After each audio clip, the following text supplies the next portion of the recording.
Hey guys, so today we have a Raw Beauty Kristi video, which am I topsy-turvy? So today we have a Raw Beauty Kristi video, and I did not really talk about any of this until now, and then I feel like it's all just kind of blown up recently. So subscribe with the bell icon for engagement. Let's just get into it. I'm going to bring you guys through the whole saga from start to finish, and if you guys don't know, then you'll get to know. So Raw Beauty Kristi was first called out for still supporting James Charles and then claiming that she just simply wasn't in the know about like what James Charles had done, even though it was literally like the bi sister. Like, you're telling me you knew about Jaclyn Hill lipsticks and you were involved in that, but you didn't know about bi sister, like the biggest drama on the internet of all time, arguably. So not only was she following him on Instagram, which is fine because I follow people that I don't agree with all the time just because it's my job to do so, and it's also like it's not an endorsement to follow and just try and keep up with what's going on. But Peter Monn called her out for being in his likes. So she was liking multiple of his Instagram pictures, like pretty much all his Instagram pictures, because you could obviously see that she was in the likes.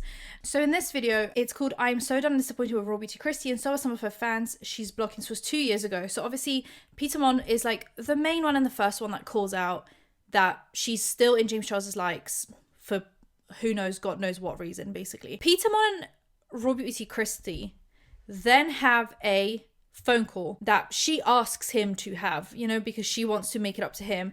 And I think it's in this video, Raw Beauty Kristi's statement on James Charles, and this was also 2 years ago, and they have a phone call where she basically discusses like she didn't know about all the drama, and now she knows, and she obviously doesn't support it, and yada yada. This is not something that you sit on for 2 weeks, unfollow, it looks performative, and then come out and script together this statement. This is when you come out, like I told you, and I said, just tell your audience what you told me on the phone, okay? Now, I am going to share what Kristi told me because Kristi has not come out with a video yet, and I decided that if by today she hadn't come out with a video, I was going to address it. I'm not going to get into everything that she said to me, but basically what she said to me was that when all this stuff was going on with James Charles, and this is why I'm disappointed in Kristi, okay? And I'll let her share her own story, and I'll let her put her own foot in her mouth, okay? Because that's exactly what's going to happen when she does come out and talk about it. And now, Kristi, because you've waited for so long, okay, you really have fucked yourself, is what you've done, okay? And I feel like you lied to me. So, Kristi said to me, and I'll just make very vague about this whole situation, that when the whole thing with James Charles and Tati went down, and all the allegations came out, that Kristi was going through so much in her life at that time that she really wasn't on social media, and she wasn't paying attention to that, okay? Well, I knew what Kristi was going through at that time because I followed Kristi, and I knew that to be true, that she was going through a really hard time. So I was like, well, Kristi, I think that that's understandable. I said, I think people will come for you and say, there's no way that you didn't know what was going on with James Charles. I think she knows this too, and I think this is why she hasn't made the video. Because what Kristi knew that I didn't know, because I don't watch Kristi that closely, and just for anybody out there that wants to say, we don't have that kind of personal relationship. We've shouted each other out a couple times, but it's not like we have a personal relationship. But what Kristi knew that other people knew that I didn't know is that Kristi has talked extensively about the downfall of the beauty community, referencing Tati and James. So Kristi did know exactly what had happened with Tati and James. She did know about the allegations. She said to me something about, I don't really know what happened. So I said, well, you know, James had these allegations. Oh, really? Yeah. And then he came out with this video. Well, I remember that video, but I don't really remember anything he said in the video. Well, he said this, he said that, he said this, and he took the video down. He took the video down? Yeah, he took the video down. Then he came out with the I gave her the whole spiel about the Cosmopolitan article, about all of it. Now, she knows about Colleen Ballinger today, but she doesn't know about everybody bringing up James Charles again. She's talked about the downfall of the beauty industry, and I went back and I watched her video where she talks about controversial issues. In that same video where she talks about Colleen Ballinger, she talks about all these people that ruined the beauty industry. Apparently, she's talked about this in several other videos. I was not aware of that, okay? Videos that are dating back a year or two, okay? Audra talked about this. Her audience talked about it in her live stream. So, in that video, she talks about the downfall of the beauty industry. And I even said in my video, because I caught that, but Kristi, you still follow Tati, you still follow James, you still follow these people that were part of it. She knew what happened. Kristi played dumb on the phone to me and acted like she had no clue, okay? Everyone talks about it, including the Do Know Them girlies, and they're actually very pleasant about it. They do discuss how, like, obviously you know about Bi Sister and you know why he was cancelled, and it's like a choice that you're making. But they compliment her a lot and talk about how much integrity she has had, how respected she has been. And that's kind of their stance on it. It's just like, yeah, shitty thing to do, but maybe it's just a slip up. And there was one person on there that people kind of lost their shit because it's someone that nobody has any clue why they would support James Charles, and that is Raw Beauty Kristi. I actually don't know very much about her because, as I've said in the past, I'm not super into the makeup community, as you might be able to tell. But I know that people are especially mad. One, she's just normally very unproblematic and people wouldn't expect that from her. But then also that she's very, like, children. She is an extremely breath of fresh air in the beauty community, to where she's very like real about the way that she approaches it. Everybody else, it does feel kind of difficult watching people who are like, they'll put like 2 dots of concealer and be like, there's your fresh everyday look. You're like, bitch, I would look haggard as like, it's hard to relate to people that are so perfect, quote unquote. And she's so real about like if something looks like shit, or like, I don't know, she's just a really, really honest person. And she's also really funny and very charismatic and very likable. And Peter says he noticed that she was following James Charles for a long time, but he didn't really necessarily associate that directly with like, it's kind of like, I know I don't want to bring it up because you're going to get shit again, but when you follow Donald Trump. I probably still do. But, like, I think I follow James Charles right now. But also now, like, I actually saw Nick Snyder tweeting about this, that especially for, I mean, I was going to say, would you call us a drama channel? Yeah, we're a drama channel. Like, that's why I feel like I follow some people, because I just, like, want to know what's happening. It doesn't equate supporting endorsement, them. Yeah. And even Nick says that following them is one thing, but as soon as you're publicly liking their stuff, that says something different. And I'm definitely not publicly liking James' stuff. Peter talked about that in his video. He used to follow influencers to keep tabs with them because he is a drama channel, and he said he even no longer is doing that because it's just too much for him, but he understands why other people do it. That's the James Charles saga. That's where that ends. We then have the alt-right pipeline. Dun, dun, dun. So Reddit talks all about it in like a big mega thread. This is the mega thread. So the context of this is there are accusations that beauty YouTuber Raw Beauty Kristi supports anti-LGBTQ plus views as she is connected to a homeschool co-op run by her sister, which is evidently rooted in fundamentalist Christian and right-wing views. It appears that this group participated in a parade carrying signs with the statement, "Don't mess with our kids," which is known for obviously being like anti-trans for kids, which is the name of an anti-LGBTQ plus organization that advocates for schools and teachers to not discuss sexual orientation or related topics. She also liked videos and photos of her own child participating in this parade. The school is very Christian, very fundamentalist Christian. It's ran by her sister. She's like the co-founder of it. It's all over the website, and it was on her property that she was allowing the school to happen, because it used to happen in a church. The church then stopped allowing it to happen for some reason. I think they were having like renovations. She's got a gazebo in her backyard that she does a lot of events at. So then she basically said, if you guys can't find another location to do this school, feel free to do it at my school. And people then thought that her son attended this school, but her son isn't of school age yet. He's like 4 now, so he wouldn't have been school age, even more so back then. But she still, you know, obviously had this school at her property, and she kind of like advertised it a bit, as in she like posted a bit about it and like interacted with them essentially on social media. So Reddit is all over this, right? Posting pictures of this parade that she went to, posting pictures of this website for this school and kind of what they stand for and that whole thing. She's also been on a bit of a crunchy journey for a while. So for example, her husband used to be like extremely atheist and is now extremely Christian, and she has then started attending church. They also have obviously the whole like homesteading thing. They grow their own food, which like isn't a problem at all. It's also not a problem to be Christian. I think people just see this and immediately think, oh, you're going down like a crunchy pipeline. Crunchy being like, I need to know what's in my food, and then that kind of spirals down like, I don't want to vaccinate my kids, I don't want to vaccinate myself, you know, like it goes down a bit of a pipeline. So I guess people saw her go on this crunchy pipeline, which is fine. Like people are allowed to live their lives however they want to live their lives.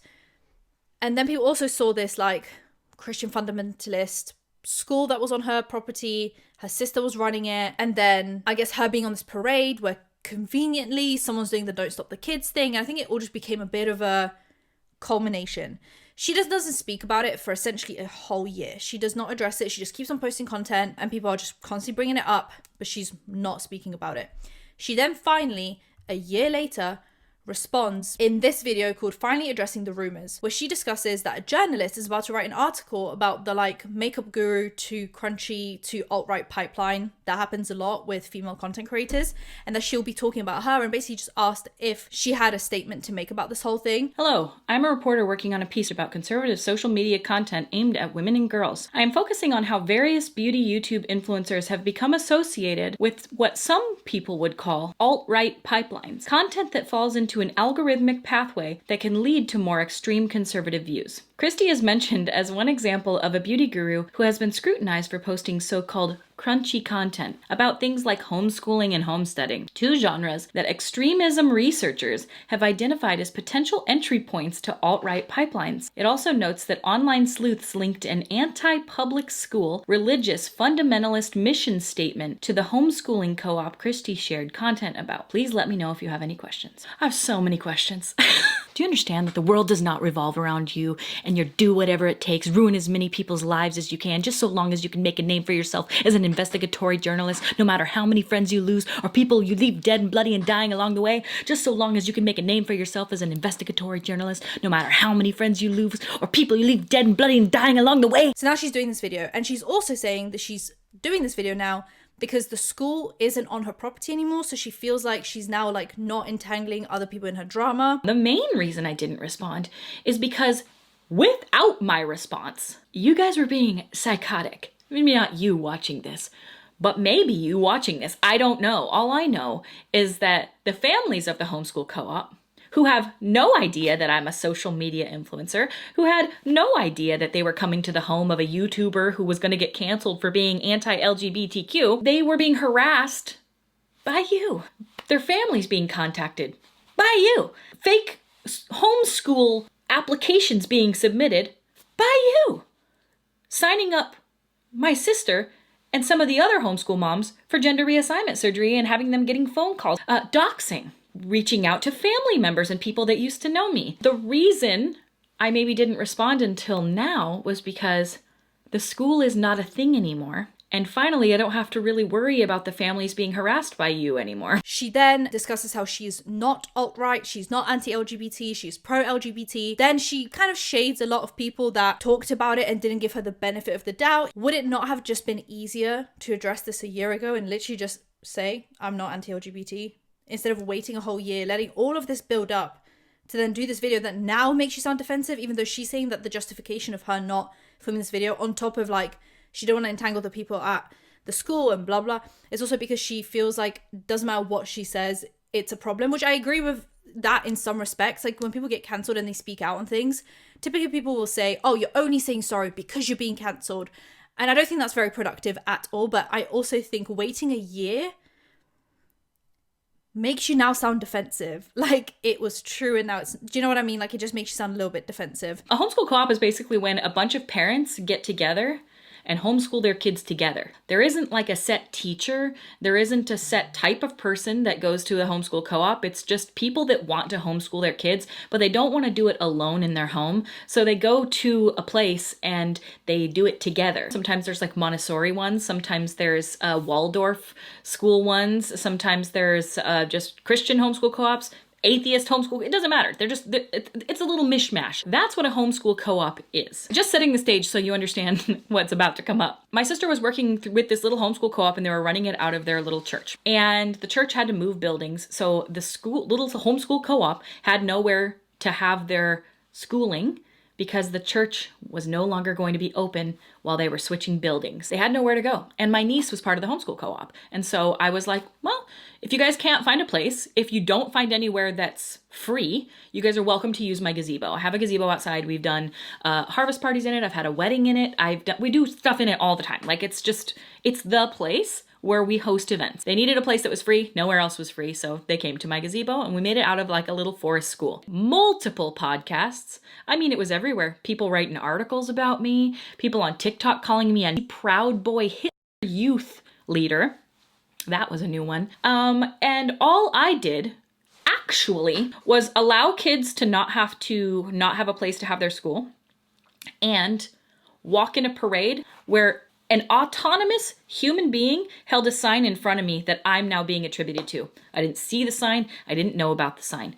This is the most ridiculous, baseless thing that I have ever been associated with. I've been canceled before for dumber shit, but this was like really, really wild to me. And you may wonder, well, why didn't you just come out and say it wasn't true if it wasn't true? Because you really let the narrative spin, obviously. Like, you could have just kind of put a pause on it. You could have said, hey, this isn't true, and we would have believed you. Would you? Studies have shown that any time an influencer comes out and says, hey, I'm innocent.